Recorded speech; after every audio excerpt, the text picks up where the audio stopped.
The new Gavita clone bar, propagation stage precision from Gavita, increased cloning productivity and efficiency with an 18-watt energy draw and 35 micromoles per second at 2 micromoles per joule. The clone bar's 9,000 Kelvin spectrum combined with 120-degree light distribution helps create an optimal environment for propagation. Simple install and easy operation make for quick integration into existing propagation systems. Daisy chain up to 20 fixtures. IP66 wet rating for challenging environments. Gavita grown, start to finish. Learn more at gavita.com/clonebar.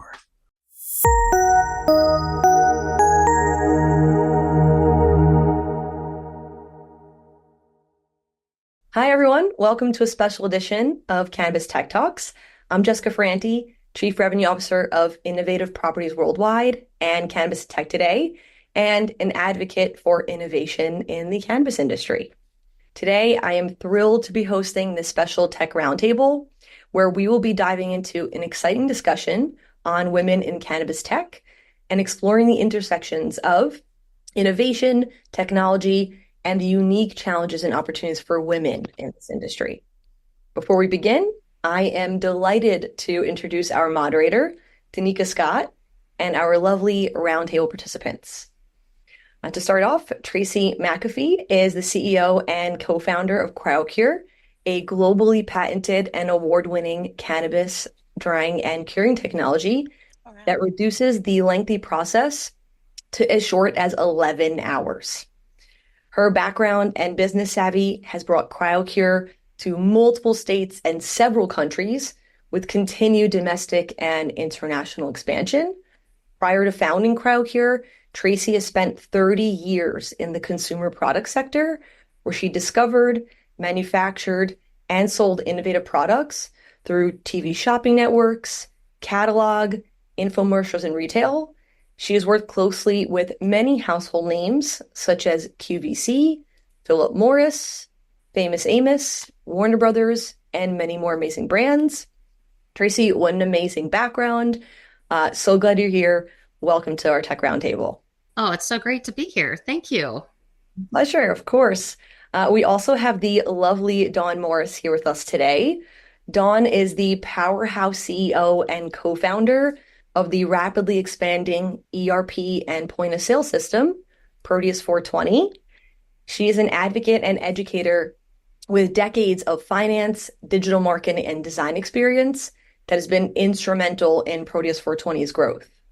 As an established leader in the cannabis tech world, Dawne has shared insight at speaking events like Lucky Leaf, Canatech, PBC, Canacon, just about everywhere you can imagine, and and has been featured as an expert tech source in Benzinga, MJBiz Daily, and countless others. She was also named one of Marijuana Venture's Women to Watch in 2022. Welcome, Dawne. Thank you. Super excited to have you. Thank you.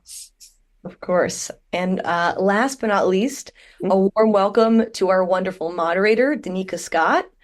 Deneka is the principal behind Plan B Virtual Services.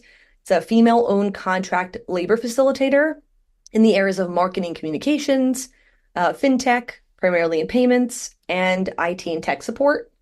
In cannabis, Deneka has held CMO positions, Chief Revenue Officer positions with both Emerging Markets Coalition, the National Association of Cannabis Businesses, where she served as a principal consultant for the Vermont Cannabis Control Board. With a keen understanding of the tech landscape and the cannabis industry, Deneka is the perfect person to lead us through today's conversation.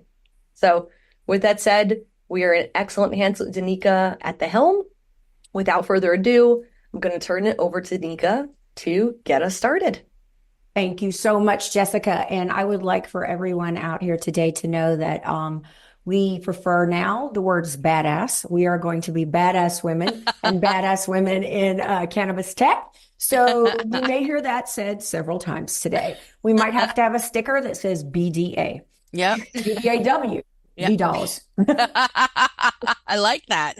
That'll work too. Everybody's a marketer, including me. Okay, so ladies, I'm super excited to talk about this today. I'm excited to hear from every single one of you, especially as it relates to technology and your cannabis journey and the innovations that you're bringing into the marketplace. So I'm really just going to get right into it because we're going to really start by talking about the evolution of technology in cannabis. And I think what is really important here, and I find this with a lot of folks that, maybe sometimes some people don't realize that even tools, back in the beginning of time, they were technology that made things better and easier. So we've gone in the evolution of technology in cannabis. It really stems from that early days of the plant down to our legacy market. That is so honored here today as well, in addition to where we are today. So we've got so many new things out: drying and curing, ERP systems, marketing tools. So what I really like to focus on here and start off with is Tracee. I'd really like to hear from you, and then maybe we pass around on what technology and the evolution of technology that you have had in your business, and how do you think that it is shaping and benefiting where we're going in the cannabis industry overall? Sure. We created our process based on, we knew it could be better. Drying and curing literally came out of the basement and out of the closet due to having to stay secret. Mm-hmm. And, after watching how the plants dry and degrade the way they do in the normal process of what people know, I knew there had to be a better way, a faster way, and more efficient way. Because from what I was learning, a lot of people, their biggest investment in their crop is in the back end process, the drying and curing it. And that is also the spot where everything can go wrong. Hearing nightmare stories about, we grow great flower, but the drying and curing, everything falls apart. The powdery mildew, we don't have enough space. You got to keep it temperature controlled and dehumidified. So we knew there had to be a better way. And, like they say, necessity is the mother of invention. So that really, in my mind, was, I wanted to smoke it and enjoy it the way it was on the plant. So that really is what put us to work and getting this technology in place. And it was just a matter of deduction, how we ended up in a technical position to achieve that goal. And, it turns out that, some people had tried freeze drying cannabis in the past, but it wasn't quite where they thought it could be.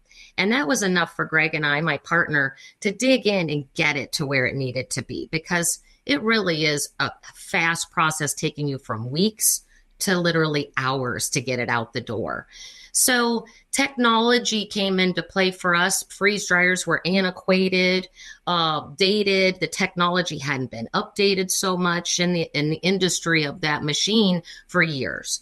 So we made improvements to protect the cannabis flower. A machine full with 1,000 pounds of apples is not as valuable as 1,000 pounds of cannabis. So we had to evolve our tech and our machines into being able to protect the flower as well as process it. So, tech came into play from writing our patents to the programs and improving them to upgrade machines specifically from food to cannabis. Mm-hmm.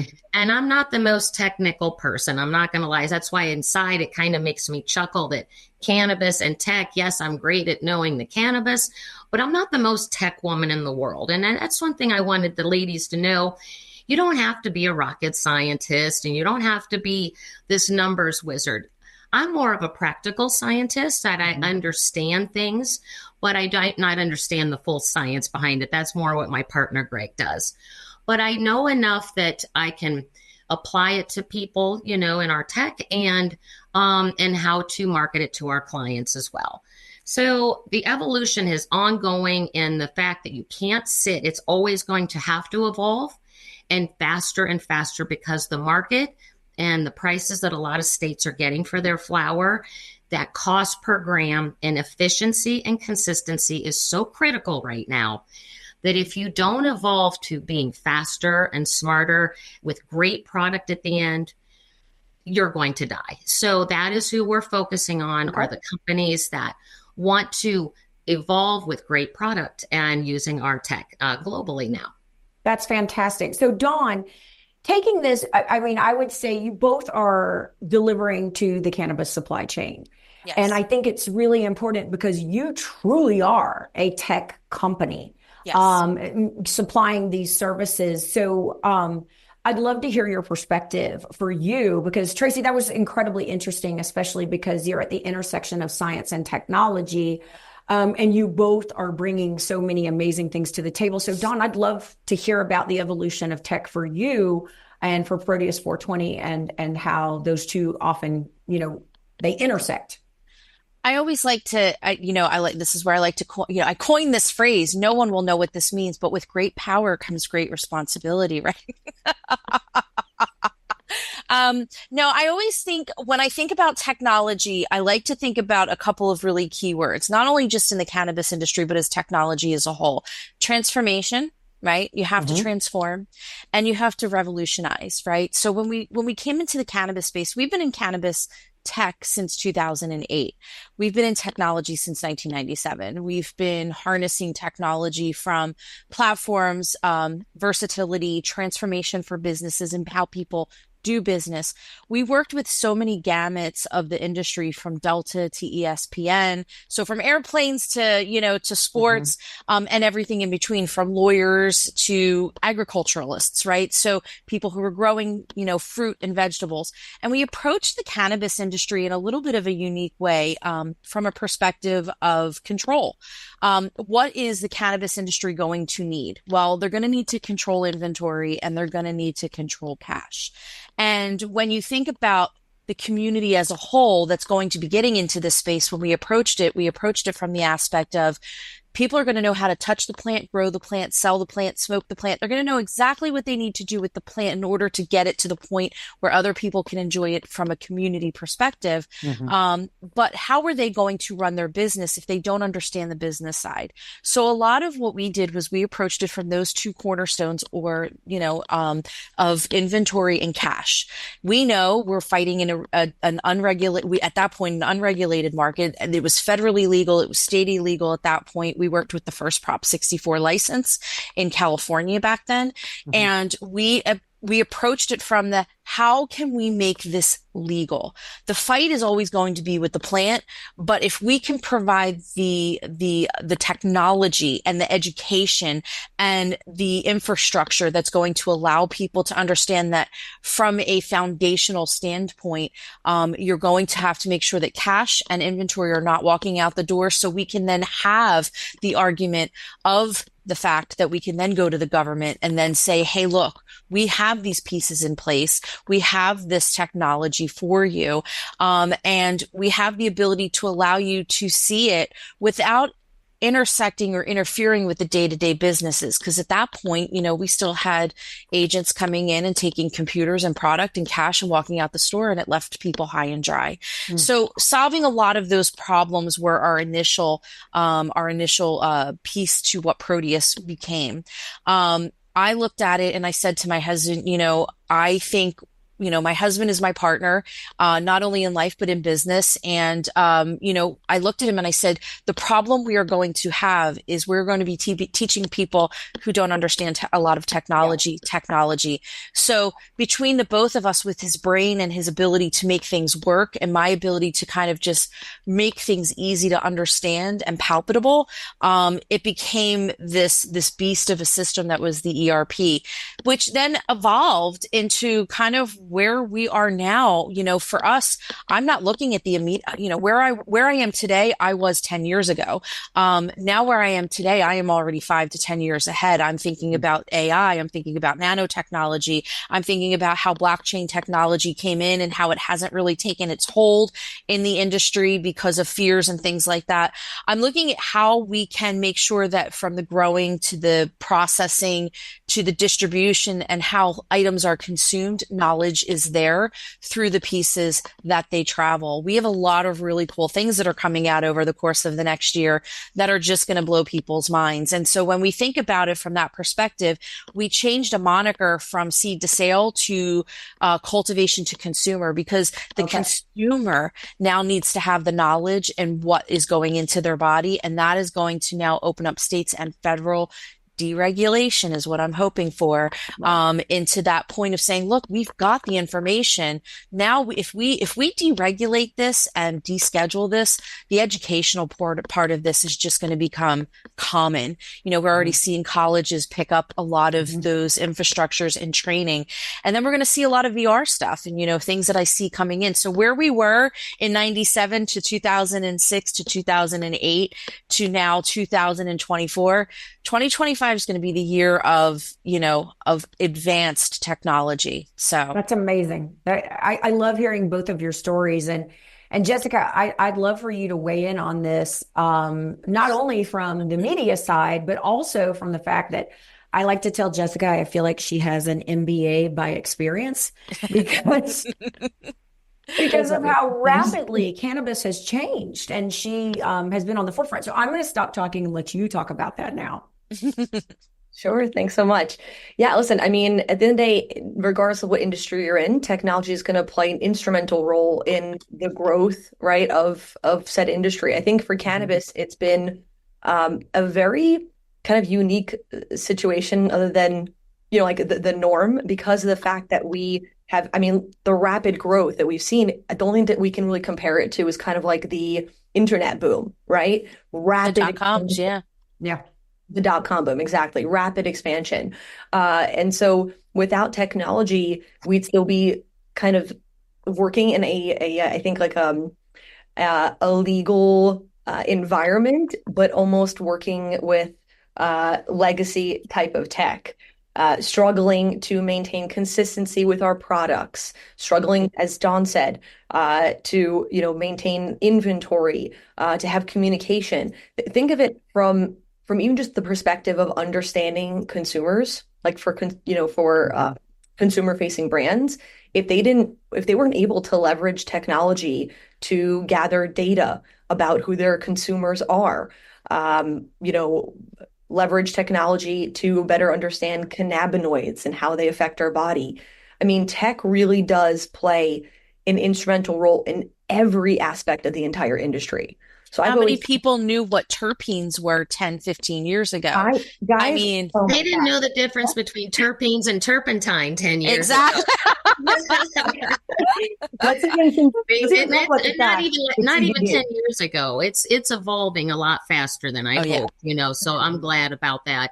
I'm a solo soldier on telling people it's not the THC count.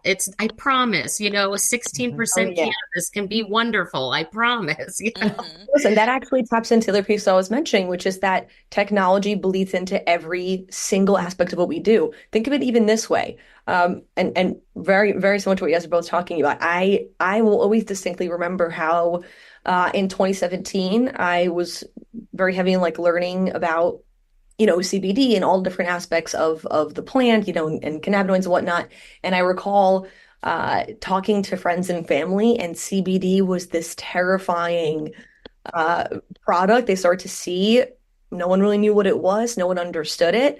But even without, technology as a resource for us, we would not have been able to, as an industry, effectively educate that general market, any general citizen, I would say, in the US about what CBD is, and break down those barriers. Because a lot of time when it comes to anything consumer related, if there is a fear of the unknown, which is typically what fear stems from, we would still see ourselves sitting back in 2017 with a lack of education on THC and how THC percentage doesn't really matter as much as we think it does.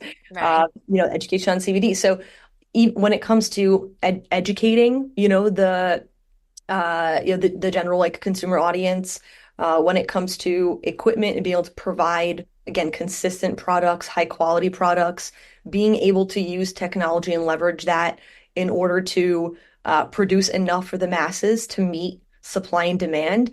I mean, we're talking about every instance of this industry really leveraging and growing due to the fact that technology has allowed us to do so. Absolutely. So the more we leverage tech in every aspect, whether it is marketing, it is equipment, it's software, Really anything that we leverage on the tech side is only going to help us grow and understand more and more about the plant and our industry as a whole.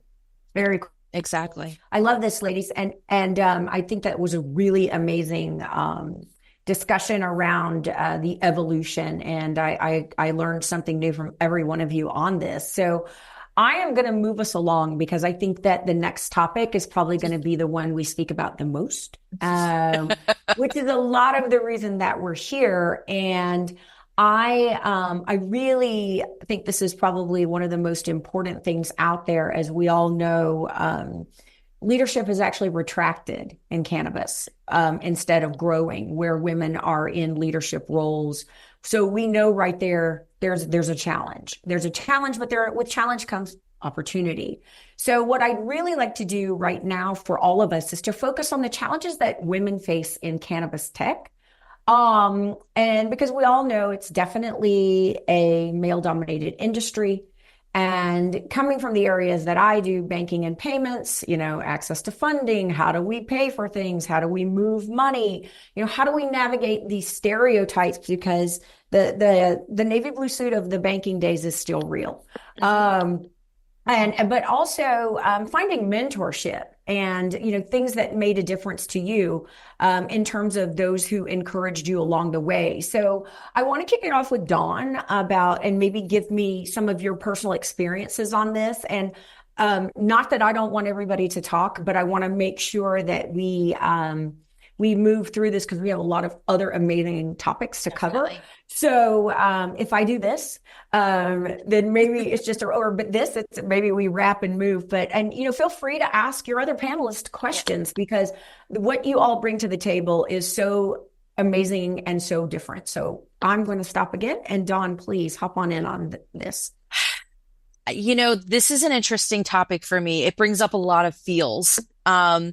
I have never been one to walk into a room and not make a lot of noise. I'm loud. The word that I get quite a bit as I've been growing up is Dawne is very animated. And and I walk into a room and I use my hands and I visualize and I tell stories. And because for me, I always felt like I had to overcompensate so that people would pay attention because as we were growing up in the era that I'm a 70s, 80s girl, right? I'm a Gen Xer. I'm the one who, I listened to NWA and I also had a blue mohawk. So it was one of those things where it was like, I can be seen and I can be heard. There was a point in my life where, someone in my family, actually my mom in my family, I'd come home from a day at work and I was working and I was going to school and I was really frustrated because there was a gentleman in the financing department who felt like he could touch my stuff all the time. And I was, and I was just the receptionist or I was just the accounting girl. And, and he would come in, he would put his hands in my chips and he would take pieces of my sandwich. And that was kind of like a pivotal point for me where he came up one day and he put his hand in my chips. And everybody who knows me knows this story. There was a whole lot of other things to it, but he put his hands in my chips and I just basically handed him the chips. I said, you can have them now because you didn't ask for permission and you put your hands in my chips. And he goes, so everything in this office belongs to me. And I went, that's where we're going to have a problem because I don't belong to you. This pen does not belong to you and my chips don't belong to you. In fact, I paid for those chips. So you can give me the $1.50 that I paid for those chips and we can call it even. And he got really angry with me and he actually fired me.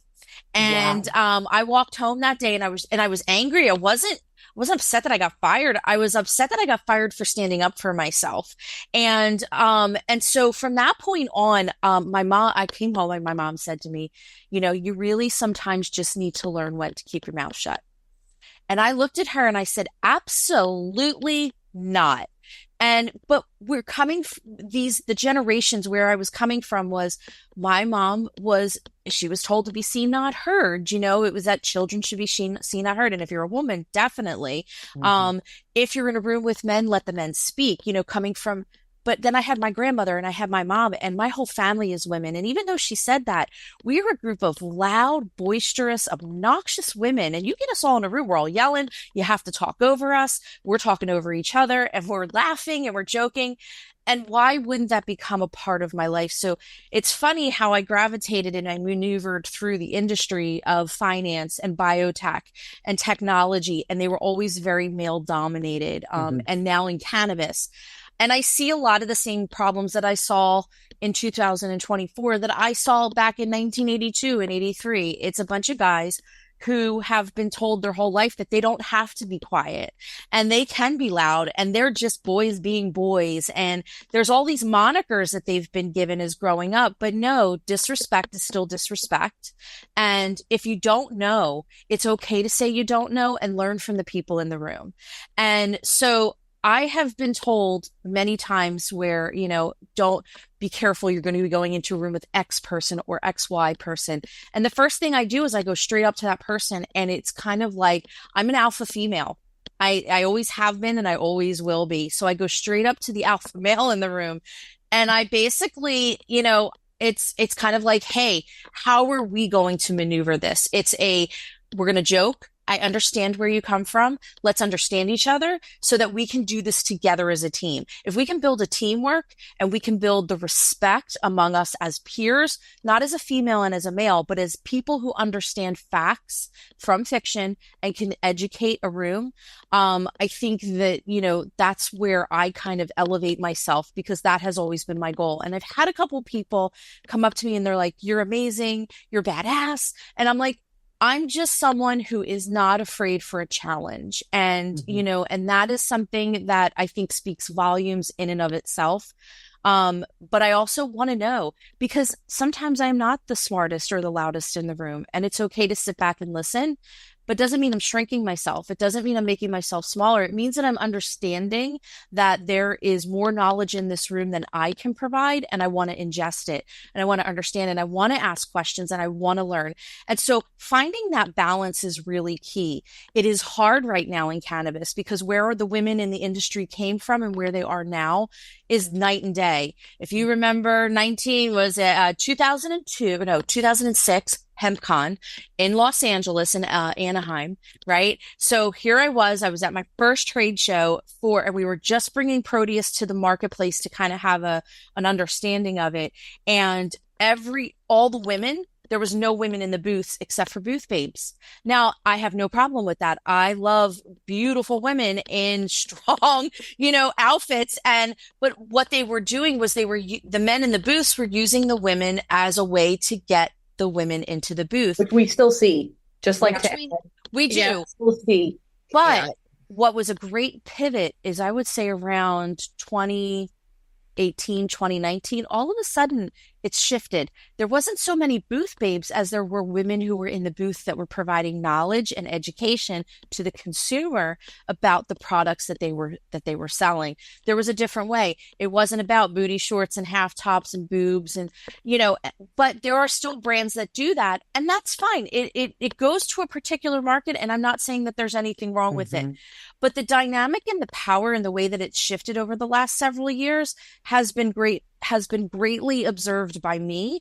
And I love it because I walk into a trade show now and I'm like, hey, how are you doing? Oh my, women who are doing podcasts and women who are interviewing, women who are doing marketing, women who are scientists and are rocket scientists. We've been held in a closet for a very, very long time. From the perspective of you're a woman, you just don't know, to, oh my gosh, I now understand what you're saying. And it's no longer that I'm a woman. It's now that I am an educator and an advocate. And now I come and an expert, and I come to the table and I come as that badass lady who knows what she's talking about. Because when you walk into a room and you can provide facts with and determine it and disassociate it from fiction, people will listen. But to wrap it up, I know, I had a situation a year and a half ago where, a beautiful friend of mine came up to me and she said, I've always wanted you to, be a mentor to me. And I just never saw myself that way. And I kind of laughed and I said, okay, I don't know what you're talking about, but all right, we'll do this. And then a few months later, she introduced me as her mentor. And I don't know if she understands the effect that she had on me, that chain reaction. When she said that to me, I literally went back to my booth after that and I told my husband, and I had tears in my eyes because I was just like, somebody referred to me as their mentor. And all of the people in my life that I never knew that I knew that they never knew that they were my mentor because of the strength that they carried.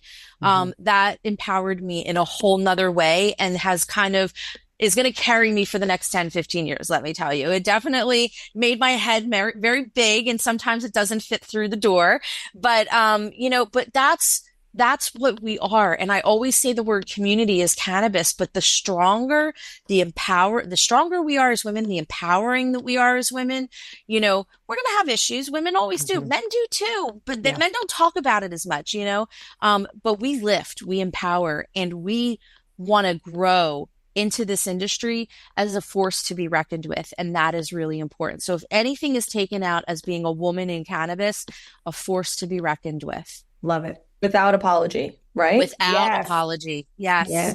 Without apology. So I don't think Tracee, I've ever apologized for any of that stuff. and I think that's I love that. I am teaching my own daughter, you don't have to apologize. Exactly. I often say that to each other. She apologizes to me and I apologize to her. I'm like, why are we doing this? Yeah. Why are we apologizing? No, you don't see men apologizing for much less. Taking your chips. Right. I mean, exactly. He wouldn't have done that out of to my a man. chips. I think too, he wouldn't have done that to another man. At the end of the day, sorry, I just wanted to add, at the end of the day, to Dawne's point, if we don't make room for ourselves, no one is going to make the room for us. Agreed. Yes. That's very fair. Don't walk in the room and just without consequence go in and be the alpha females in the room. No one is going to designate that for us. And if they do, it's going to be some kind of like, here, we should let the woman speak. And that's just not how we're going to win the battle or win hearts and minds. Exactly. So, and that's an unfortunate piece is I had a PR background as well. And so that winning hearts and minds is global. It's not just about women. So, it's a hard thing to do. We're watching this happen and playing out on our television sets every day. But I don't want to not hear from you, Dawne, on this because I think that, no, sorry, Dawne, you already did that. I want to hear from you, Tracee. My apologies. And Dawne, I think that was amazing, but I'd love to hear your perspective as well on the challenges that you maybe went through, but also the ones that you see. Can I ask a question in between that really fast, if you don't mind? You both work with your husbands. Yeah. Yeah. And you don't see him here, right? Touche. Quiet down back there. No.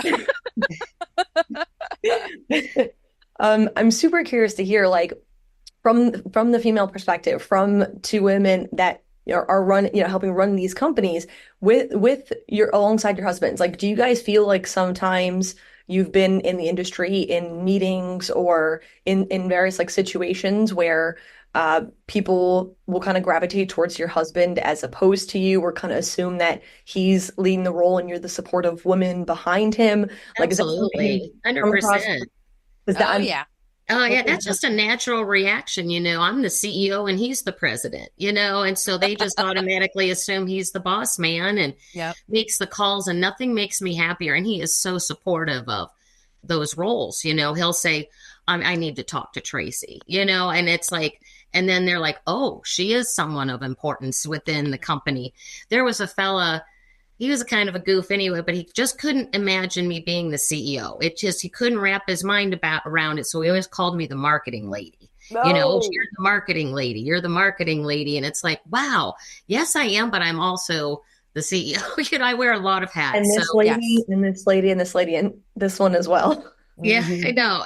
But that's like, that was guy, he wasn't the smartest tool when he did that. But, one of that's very challenging, sometimes working with your partner in love and business. But I'm so supported, and he does what he does best and allows me to do what I do best, that together we are a stick of dynamite. And I think that's really important, that when you go into business with your partner, get ready, to talk about it 24/7. As much as you try not to, you just can't help it, and business is my mistress, as I always like to say.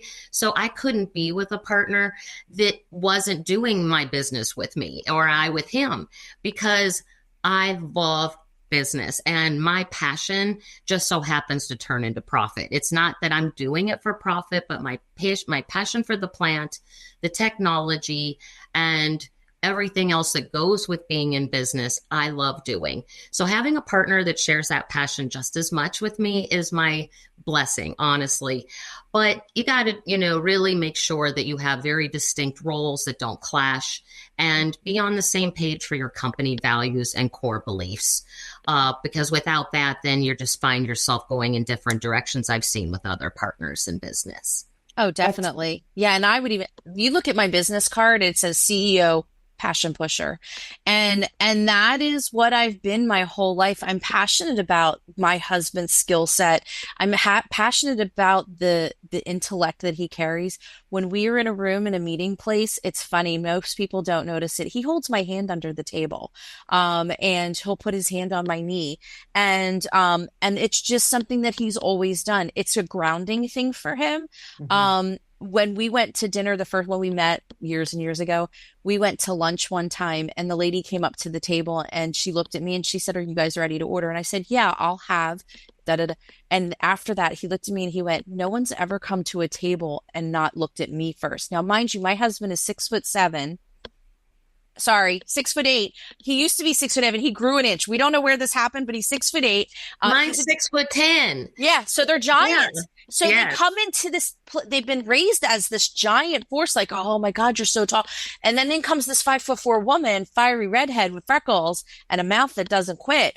It's like, woo, he just didn't know what to do with me. And he told me last night, we were in bed, he rolled over last night to me and he said, "I don't know how I could do this in this life without you." He was like, "You are a grounding force for me." Amazing. And I said to him, I was like, "And equally for you, because I couldn't do this without you." There is an understanding from a love perspective, a respect side of it. What he does, I don't know how he does it. I really don't. In all the years, 28 years, and I have no idea how he does and manages his day and programs. And he's a left and a right brainer, but he lacks the personality sometimes to do the human empathy thing. And so some people think he's just angry all the time or he's mean. And I always say, it's funny. It's a role reversal in our situation. I'm like, no, you just don't understand. You know what it is, Dawne? Like, to that point as well, what I think it was super instrumental that you both kind of touched on is that there has to be like an ebb and a flow, right? Like a yin and yang. And it doesn't matter if it is your partner in business and in life, or they're just your business partner. I think anytime we're working alongside men and men are working alongside us, it's that same piece of, yes, sometimes we're the CEOs, sometimes, we're in other roles, but I think we all have, not even just from a gender standpoint, but just from an experience standpoint, right?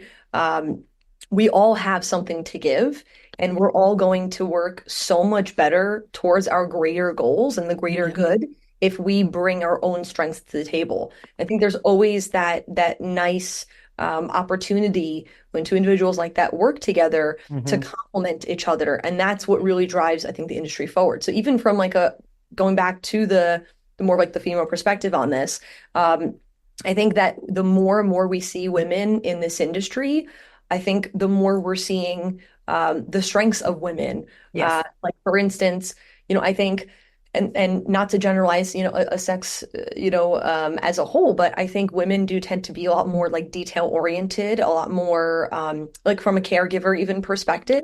It's kind of like something that's naturally we're life bringers. We're life bringers. Right. We bring life, and that doesn't just mean physicality. It is also in a workplace. There is, between the partnership, we definitely intersect between the personal and the professional. But as women, there is an innate want for us to fix and to facilitate, and either it's communicate, right? So when people say that, oh, women are emotional, yes, we absolutely are, because we understand the psychological parts of the before and the after and the during. It is kind of really like important. It's the key difference between emotional intelligence and intellectual intelligence. Yes. Now, I believe in EQ.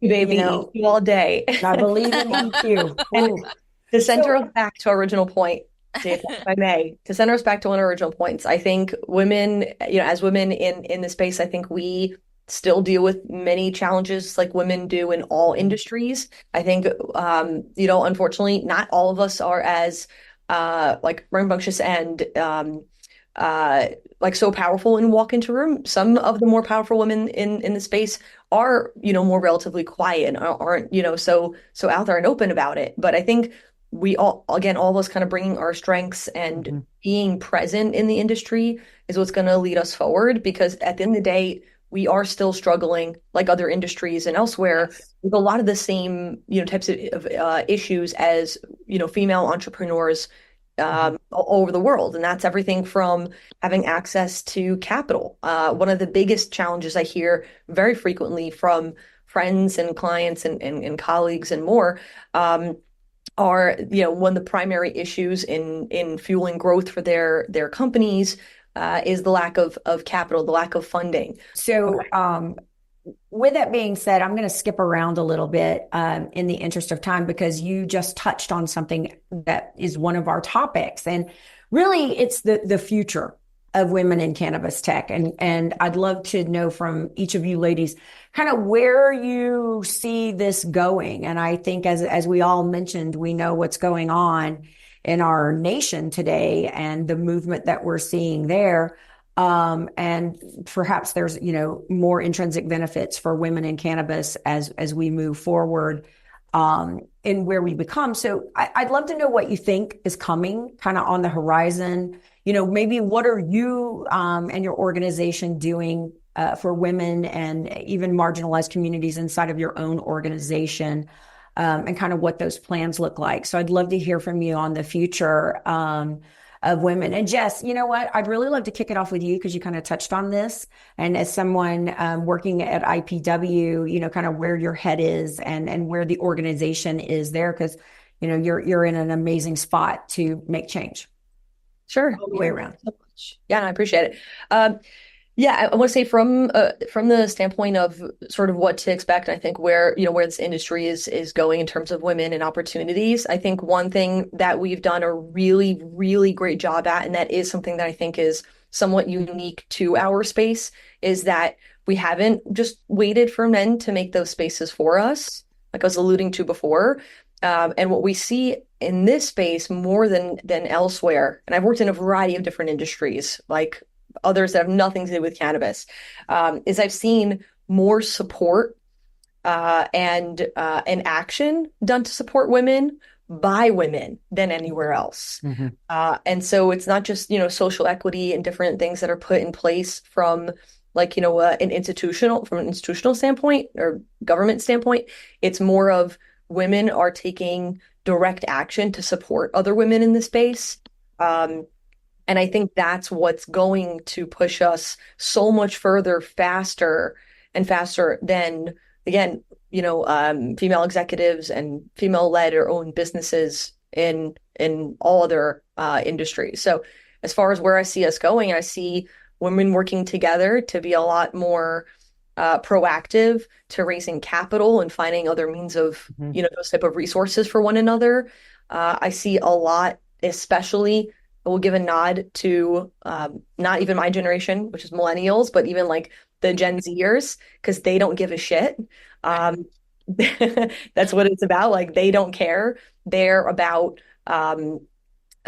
respect for themselves, equality, and they won't stand for less, And I think that's a really big positive thing over the years that we're going to see as more, more of the younger generation does come in. They're going to also really help empower not just themselves in their role, but, be that for others. And I think having mentors like Dawne, I think is extremely important, because same thing, right? Dawne said herself, like, she walks into a room and she's not thinking about what the men, are thinking about, or how small they want to make her. We need that kind of oomph. Like we need those kind of women in our space I am to for help. hire. You can hire me, walk into a room and just oomph You heard it here everybody first, out. folks.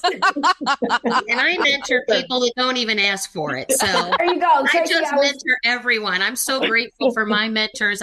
And then the people that gravitated to it and want more, come on back for more. But you're going to hear from me whether you want to or not. I love that. No, and that's a huge Yep. positive piece. So that's where I see women going. I think from a perspective of like what we can all do and what I'm doing and what my team is doing over at Cannabis and Tech today.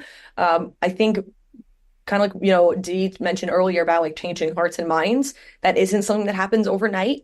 I mean, God, if we look back in just the last few decades, women weren't even allowed to have credit cards without permissions from their husbands, right? So we're not quite there, but we're pretty close.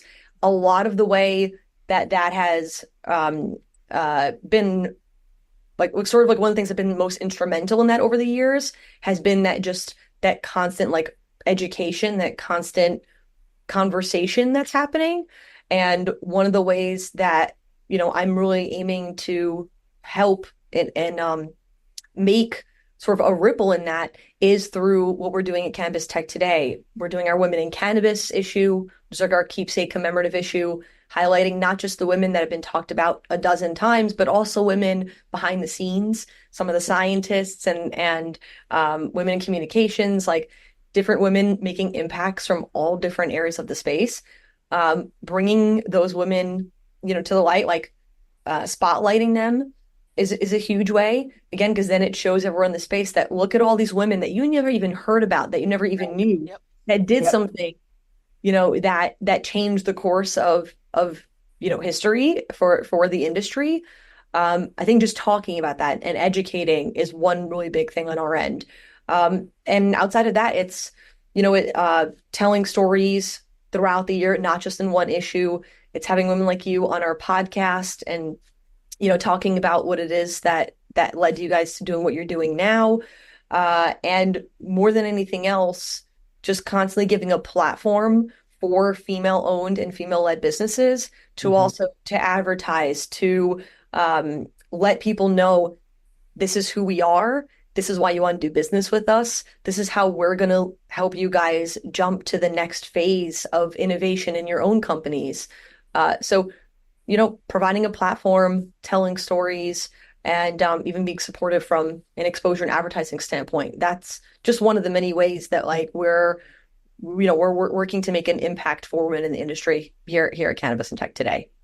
So, Tracee, how about you? Oh, yeah, and absolutely. Thank you. What thoughts on the future for women in cannabis? Well, I hear a lot of the struggles that women face in cannabis. I really do, and hear them firsthand from women, but I've been really fortunate. We have a lot of male visitors to our facility for machine demos. And in 7 years, I had 2 women walk through the door. Wow. And one was just a ride along. So, and that poor woman must felt I was so weird because I hugged her so hard. It was like somebody brought in like a friend, I don't even have female swag. It's all dude stuff, right? Yeah, because every one of the people that comes through is a guy.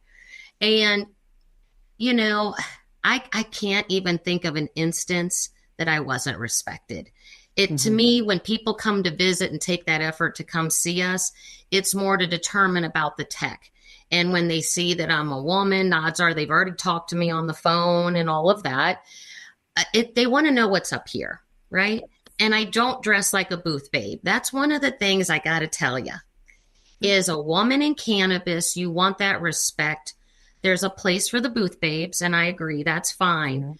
But if you want to be a woman in tech and be respected and get that capital and get those meetings and get the yeses, keep it classy. Keep it classy, not trashy. Come in with that alpha female attitude like Dawne has. I do the same thing. But it's what we know up here. And I'm 58 years old. I earned that respect. I know stuff that you don't as a 30-year-old or a 40-year-old. I earned it. And I get that respect because I know what I'm talking about. Right. You can't, our industry right now on the equipment side, I go to so many facilities, they are graveyards of turkey and peacock suit equipment. It's just snake oil stuff in corners of factories and warehouses and grow rooms that people got burnt on. So now I have to work twice as hard, and so does Greg, in making sure that what we're bringing to the table will not end up in that scrap pile. And it's not based on that I'm a woman. It's based on people getting burned. And there are a lot of people in survival mode right now in their businesses. And that's really what we want to do, is help them survive by being efficient. And no one gives a shit that I'm a girl. No one, honestly. I actually had a litigation case for sexual harassment and won. So I really know what it's like to have that happen. Right. And, I get the respect that I've asked for. And it's not by coming out and asking, it's carrying myself, dressing appropriately, and treating people how you want to be treated. I don't age discriminate these young guys coming in. I treat them as with their experience level and what their passion. I get infected by that. And it doesn't matter to me what gender you are. And luckily, so far, I've been given that same respect. That's awesome. I think that's amazing. Dawne, how about you? Women are doing a lot of things in this industry right now. And I just say it from a perspective of watching as a voyeur, right? So like when I stand back and I look at what I see, I have to see the core of what cannabis is, right? Again, I'm going to use the word community, but we got to make sure that we don't forget where we're making the money on the backs of people who are serving time. So you got a lot of angry women, you got a lot of business women, you got a lot of women who are trying to figure out their place in this area. And you have to understand that we all come from an area that is, right now, I'm 55. I come from the war on drugs era. I've watched it happen. I've seen friends and family. I watched my dad get arrested. My dad was a grower. So, there are things that you watch and you see, and it just sits in the back of your head. That impact. There's an impact, but it does. And again, I'm going to use the word intersect. It intersects at a certain point. For me, it intersected when I was at a blunt brunch meeting, in San Diego. I don't remember her last name and I apologize, but her name is, I think it's Lorraine, and she runs 40 tons. And she said something that I don't even think she knows that she impacted me in this way. And she said, I watched my husband get arrested and I had to figure out how to feed my kids and how I was going to pay the bills. And then I realized at that moment, that is this industry. This industry was our families being ripped apart. This industry was our industry and our love of medicine and our love of community being ripped apart. I was just telling somebody the other day, I'm from Philadelphia. I watched the movement happen on television, and I watched an entire community get bombed because they wanted to live off grid, and the mayor didn't approve of it. And so I watched children and adults die.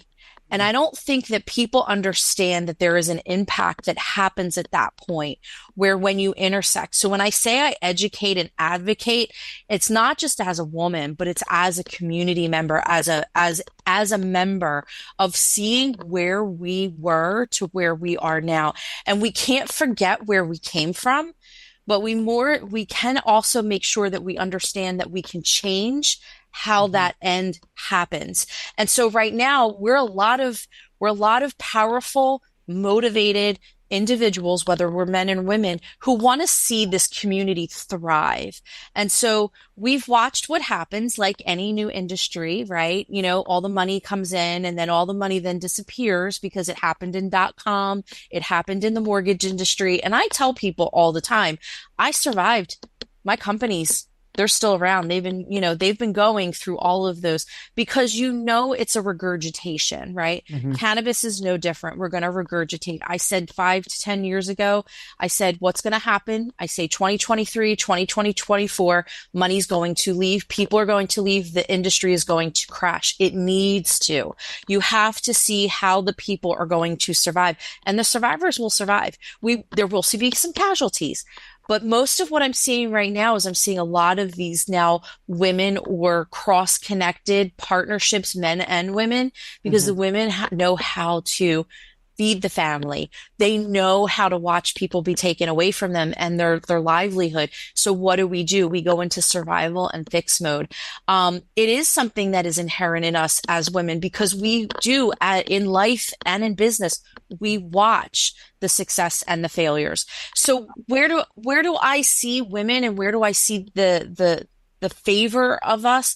I see us as a community. I see us rebuilding this community and making sure that people understand that the people who should be in here will be in here. And the ones that won't, they push themselves out naturally. It is a natural force. Bad things are going to show that they're bad. I always call it the 30 days of crazy, right? It's like a relationship. After 30 days, you can't hide the nuts, right? So it's the same thing in cannabis, and it was the same thing in the .com, the same thing in the mortgage industry. Business is a cycle, just like the earth. We're spinning, we're rotating. We're going to be hot, we're going to be cold, we're going to have climate, we're going to have more people. And then we just got to figure out how to balance that. Yes, that is a great word. And that's what we do. We come in and we balance that infrastructure. So where I want to see us as women and where I see us going as women is I see us as balancers. We're going to come in and we're going to take that where we're off level and we're going to figure it out and we're going to fix it for most of the people in this industry. And that for me as a woman in technology is something that I enjoy doing. And I get up every day to figure out the balance in this because it is a hard time right now for a lot of businesses. And everybody sees everybody as a competitor, and it's the wrong C word that we're using. And I've been saying it since the dawn of time. Community. There is enough licenses. There's enough business for all of us legitimate business owners to do business in this space and to do it amongst each other. So that's where our balance will come in. Our balance will facilitate that. That's where I see it. That's amazing. So, ladies, we really have hit. We could have sat here and probably talked all afternoon, but I'd like to start closing us out on our thoughts. And so, what I'd like to do, because first off, what an amazing conversation, and I so appreciate hearing from everyone and all the perspectives that you bring. I learned some things today that I can use in my own business as well from hearing from each of you. But what I'd love to do is kind of wrap us up. And Tracee, I'd love to go to you, to Dawne, to Jessica to close us out. But, is there anything additional that's especially related to these female entrepreneurs, women in cannabis, women who are trying to break into cannabis? Do you have any thoughts or advice or wisdom that you could impart in, say, 5 sentences or less? Don't be afraid. Don't be afraid. Do what you love. There's so many opportunities in this field. You don't have to be a grower. You don't have to be in the office. Pick what you love doing and you will find your lane, and don't give up. And I'm always available for mentorship. If you've got some questions, need some help, need to vent, if you're in a wonky situation, let me help you through it. But for right now, I want to give back to the people who helped me. So don't give up, everybody. Thank you. I would say don't make yourself small, but more importantly is if it doesn't exist, don't be afraid to invent it.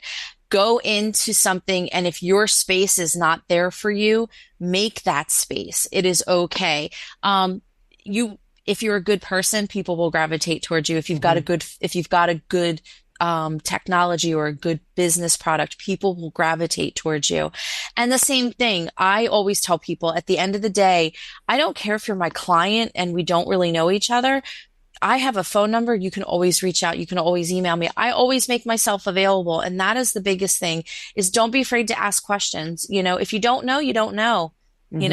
You always get bigger by growing, by learning. So educate. I think that's awesome. Jess? Yeah. First off, thank you both for, again, being women that are just so open to supporting other women in the space. And same goes for me. Any support, any guidance, I think the more we can lean on each other and, again, our different, experiences, I think the more we can help the new generation of women coming into this space or, looking to grow in this space. So thank you both for that. And same goes for me. In terms of advice, I'd say two things. One, kind of like Tracee mentioned before, it doesn't matter if you're in accounting, you're in a woman in HVAC, if you're in science, any job, any opportunity that you can do outside the space can almost certainly be applied here because we kind of are our own whole ecosystem. Yep. So I always tell people that are trying to get into cannabis, it doesn't matter what you did before this, there's room for you here. The other thing is, one thing that I learned over the years in and out of the industry too, is that people only become a CEO, like, let's put it this way, the first time they're a CEO, it's their first time being a CEO. They weren't just born a CEO or born into this role or that role. So, everyone is just trying to kind of like figure it out once they get there. Don't be afraid and think, kind of like Tracee was saying too, don't be afraid. Don't be afraid and think that you have to come in and just know everything and that you don't, like your experience and what you bring to the table isn't equal to the others around you. Forget that, because everyone has to figure out how to, be in that role. Everyone has to figure out how to grow and how to lead the charge that way as they go, and you will too. So don't look at just the others around you. Have tunnel vision on what you're trying to achieve, what you're trying to do. And as long as you have others around you that are supportive, that can, give you advice, that can be there as a sounding board, use that, leverage it, and don't look back. Because frankly, men are not second guessing themselves the way that we are. They're not comparing themselves. They're not worried about, every little thing like sometimes we are. So just go in, have tunnel vision, believe in yourself, what you have the capacity to do, and don't apologize your way through it. Amen. Amen. Yes. Thank you, everybody, for your time today. We so appreciate you perspectives all the way through, and we will see you next time on Cannabis Tech Talks.